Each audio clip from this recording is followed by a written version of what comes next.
my feet, step in style, walk in wellness. Kembali di Kompas Siang, Saudara. Rapat Paripurna MPR menetapkan pimpinan MPR periode 2024-2029. Ketua MPR kini dijabat Ahmad Muzani, Sekretaris Jenderal Partai Gerindra.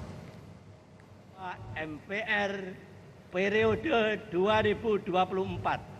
2024-2029 adalah Haji Ahmad Muzani dari fraksi Gerakan Indonesia Raya.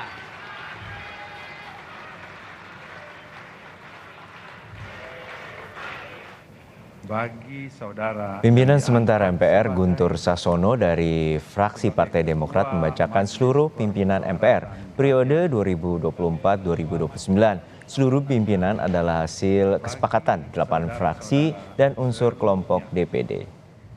dengan sebaik-baiknya